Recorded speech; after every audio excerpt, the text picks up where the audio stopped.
Hello everyone, I am शिविका और आप देखना शुरू कर चुके हैं शिविका न्यूज बड़ी, जहां आपको मिलती है हर खबर खास नो बकवास। आज तारीख है 30 दिसंबर और दिन है शुक्रवार यानी फ्राइडे। हिंदू पंचांग के अनुसार पोष माह के शुक्ल पक्ष की अष्टमी तिथि है। तो आइए सबसे पहले नजर डालते हैं देश और दुनिया की खास खबरों पर। पहली खबर है, चुनाव आयोग ने घर से दूर रहने वाले मतदाता के लिए रिमोट वोटिंग सिस्टम तैयार कर लिया है। इसी ने गुरुवार को इसकी घोषणा की है। रिमोट इलेक्ट्रॉनिक वोटिंग मशीन यानी आरवीएम की मदद से अब घर से दूर किसी दूसरे शहर और राज्य में रहने वाला वोटर विधानसभा और लोकसभा चुनाव में वोट डाल सकेगा। यानी वोटिंग के लिए उसे अपने घर नहीं आना पड़ेगा। आयोग 16 जनवरी को सभी राजनीतिक दलों को इस आरवीएम का लाइव डेमोन्स्ट्रेशन देगा। अगली खबर है, यूपी सरकार ने निकाय चुनाव को लेकर सुप्रीम कोर्ट में एसएलपी यानी विशेष अनुज्ञा याचिका दायर कर दी है। इस पर 2 जनवरी को बहस होगी। सरकार कोर्ट से ओबीसी आरक्षण के साथ चुनाव कराने की मंजूरी देने की अपील करेगी। इससे पहले बुधवार को सरकार ने 5 सदस्यों का ओबीसी आयोग बनाया है। मंगलवार को हाईकोर्ट की लखनऊ बेंच ने शहरी स्थानीय निकाय चुनाव पर राज्य सरकार के 5 दिसंबर को जारी ड्राफ्ट नोटिफिकेशन को रद्द कर दिया था। साथ ही ओबीसी आरक्षण लागू किए बिना ही चुनाव कराने के आदेश दिए थे। वहीं अगली खबर है, बोध गया में एक चीनी महिला को पुलिस ने हिरासत में लिया है। पुलिस को शक है कि यह महिला चीन की जासूस है और यहां दलाई लामा के बारे में जानकारी जुटा रही थी। बोध गया थाने में उससे पूछताछ की जा रही है। मगध रेंज के आईजी एमआर नायक ने इसकी पुष्टि की है। तिब्बती बौद्ध धर्मगुरु दलाई लामा इस वक्त बोध गया में ही है। अगली खबर है, हरियाणा की पहली महिला ड्रोन पायलट निशा सोलंकी अब प्रदेश के किसानों को ड्रोन से खेत में कीटनाशक व खाद छिड़कने का प्रशिक्षण देगी। निशा सोलंकी महाराणा प्रताप बागवानी विश्वविद्यालय करनाल में किसानों को ड्रोन चलाने का प्रशिक्षण देंगी। यह प्रशिक्षण 1 सप्ताह का होगा। विश्वविद्यालय को प्रशिक्षण देने के लिए भारत सरकार से परमिशन मिल चुकी है। इस कोर्स के बाद किसानों को ड्रोन पायलट का लाइसेंस मिलेगा। इसके बाद किसान अपने खेत में ड्रोन से स्प्रे करने के साथ किराए पर भी स्प्रे ड्रोन चला सकते हैं। तो दोस्तों, पायलट निशा सोलंकी की इस पहल के लिए 1 लाइक तो बनता है। तो आपने इस वीडियो को लाइक कर ही दिया होगा। आइए बढ़ते हैं अगली खबर की ओर। इंडियन एयरफोर्स ने बंगाल की खाड़ी में ब्रह्मोस एयर लॉन्च मिसाइल का सफल परीक्षण किया है। यह 400 किलोमीटर तक के टारगेट को निशाना बना सकती है।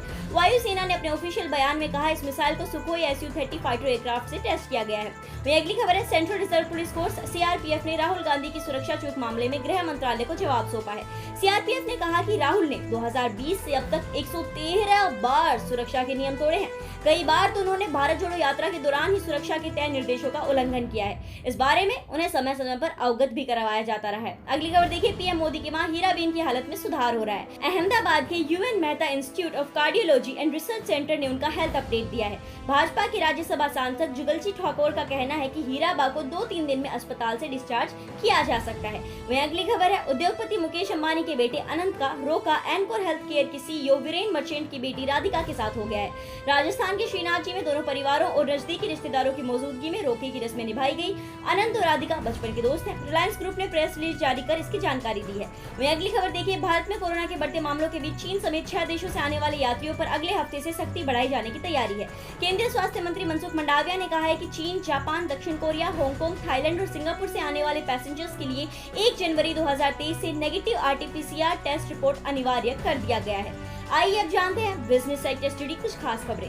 पहली खबर है, यूनियन रोड ट्रांसपोर्ट और हाईवे मिनिस्टर नितिन गडकरी ने कहा है कि साल 2024 के अंत तक भारतीय ऑटो इंडस्ट्री का साइज दुगना कर 15 लाख करोड़ रुपए पर पहुंचाने का हमारा लक्ष्य है। इससे भारत इस सेक्टर में दुनिया के टॉप देशों में शामिल हो जाएगा। Merchants chamber of commerce and industry के ऑनलाइन सेशन को संबोधित करते हुए केंद्रीय मंत्री गडकरी ने कहा, मंत्रालय अगले साल 5 लाख करोड़ रुपए के प्रोजेक्ट पर काम करेगा।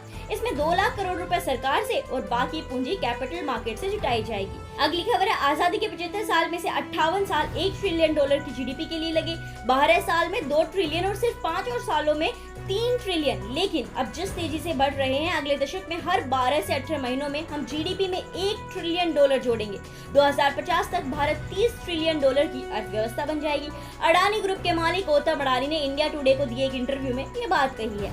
आइए अब जानते हैं टेक्नोलॉजी से जुड़ी कुछ खास खबरें। पहली खबर है, रिलायंस जियो की 5G सेवाओं को 2023 तक पूरे देश में रोल आउट कर दिया जाएगा। यह कहना है रिलायंस इंडस्ट्रीज के चेयरमैन मुकेश अंबानी का। मुकेश अंबानी ने कहा है कि जियो 5G का विस्तार 2023 में पूरा हो जाएगा। उन्होंने कहा है कि भारत में बेस्ट 5G नेटवर्क सर्विस का इंस्टॉलेशन सबसे तेज गति से हो रहा है। नंबर 1 पोजीशन बरकरार रखने के लिए पूरी जियो टीम को बधाई। बता दें कि बुधवार को ही जियो ने एक साथ 11 शहरों में अपनी 5G सेवाओं की शुरुआत करने की घोषणा की है। अगली खबर देखिए, सर्च इंजन गूगल को चलाने वाली अल्फाबेट इंक और कई अन्य कंपनियों पर अमेरिकी अपील कोर्ट ने 13 साल से कम उम्र के बच्चों की गोपनीयता का उल्लंघन करने का आरोप लगाया है। अदालत अदालत का कहना है कि इन कंपनियों ने बच्चों की YouTube एक्टिविटी को ट्रैक कर उसका इस्तेमाल विज्ञापन दिखाने के लिए किया है, जो कि बच्चों की प्राइवेसी का उल्लंघन है। बता दें कि इससे पहले पिछले साल सैन फ्रांसिस्को के एक कोर्ट ने इस मुकदमे को खारिज कर दिया था। आइए अब जानते हैं स्टूडेंट से जुड़ी कुछ खास खबरें। पहली खबर है, राष्ट्रीय परीक्षा एजेंसी NTA द्वारा आयोजित की जाने वाली विश्वविद्यालय अनुदान आयोग UGC की राष्ट्रीय पात्रता परीक्षा नेट के दिसंबर 2022 सेशन के लिए शेड्यूल जारी कर दिया गया है। UGC के अध्यक्ष M जगदीश कुमार ने UGC नेट दिसंबर 2022 सेशन के लिए प्रोग्राम की जानकारी साझा करते हुए कहा कि परीक्षा के लिए उम्मीदवार अपना आवेदन 17 जनवरी 2023 की शाम 5 बजे तक सबमिट कर सकेंगे। अगली खबर देखिए, मध्य प्रदेश कर्मचारी चयन बोर्ड भोपाल द्वारा मध्य प्रदेश सरकार के ग्वालियर स्थित भू अभिलेख आयुक्त कार्यालय के अंतर्गत 2736 पटवारी सहित 3555 खाली पदों पर भर्ती के लिए नोटिफिकेशन जारी किया गया है। बोर्ड द्वारा जारी समूह 2 उप समूह 4 भर्ती परीक्षा 2022 नोटिफिकेशन के अनुसार पटवारी के कुल पदों में से 975 अनारक्षित हैं। इन अनारक्षित पदों के लिए अन्य राज्यों के उम्मीदवार भी आवेदन कर सकते हैं। वहीं शेष पदों के लिए मध्य प्रदेश के मूल निवासी और विभिन्न आरक्षित वर्गों के उम्मीदवार ही आवेदन कर सकते हैं। आइए अब जानते हैं खेल जगत से जुड़ी कुछ खास खबरें।